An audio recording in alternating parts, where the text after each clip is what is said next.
ce il y a une fausse information qui a été véhiculée par Bougane Gueye Dany en direct sur son plateau, comme quoi la gendarmerie voulait l'arrêter. C'est pas conforme à la réalité. Ce qui est conforme à la réalité, c'est qu'à un moment donné, les employés des médias ont failli envahir le plateau.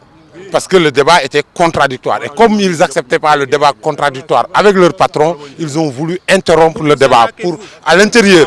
Donc il y a eu des incidents et l'émission a été coupée et la gendarmerie est venue évidemment pour rétablir l'ordre. Mais en aucune façon, Bougane n'était dans le viseur. Voilà, hein? C'est exact, c'est ça qui est conforme. Il faut que Bougane respecte les Sénégalais. Il ne doit pas utiliser sa télé comme un instrument de propagande. Je réfute totalement ces allégations-là, qui sont des allégations, excusez-moi du terme, mensongères, parce qu'en réalité, cette maison n'a pas pour habitude ni pour coutume d'agresser un invité, fut-il homme politique qui se situe dans un camp ou dans un autre. Je rappelle qu'au-delà de l'engagement du PDG du groupe, dans la scène politique, c'est des journalistes qui travaillent dans cette maison. Et je crois bien je donne un exemple banal, la Tribune, dont je suis le rédacteur en chef. Je crois bien que du premier jour de la campagne au dernier jour de la campagne, c'était tous les jours, tous les 5 candidats à la une. Ce qui veut dire que nous, on se dit que nous restons journalistes, nous demeurons journalistes, nous n'avons pas le droit d'être emportés par qui que ce soit, même fut-il PDG, fut-il ministre, fut-il autre chose. Nous devons rester journalistes et nous devons donner la bonne information. Et la bonne information sur le plateau aujourd'hui, c'est qu'en réalité, c'était une prise de gueule entre Ahmed, dont vous faites allusion, et M. Khafor Touré, que je connais depuis pratiquement 10 ans maintenant.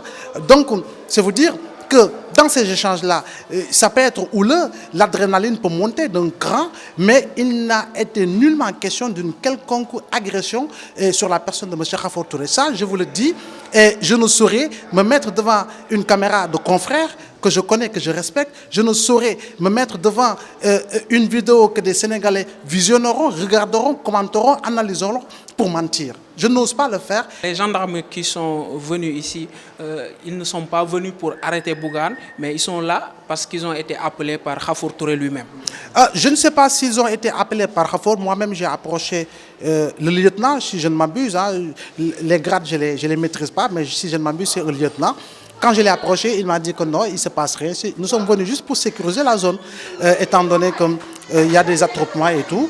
Nous avons reçu des appels de nos supérieurs pour venir sécuriser la zone.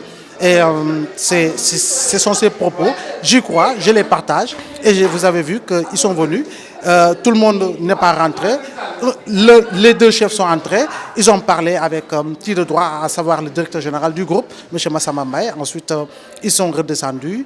Ensuite, ils ont demandé aux personnes qui ne sont pas employées de la maison de se mettre carrément à l'écart pour pouvoir sécuriser la porte.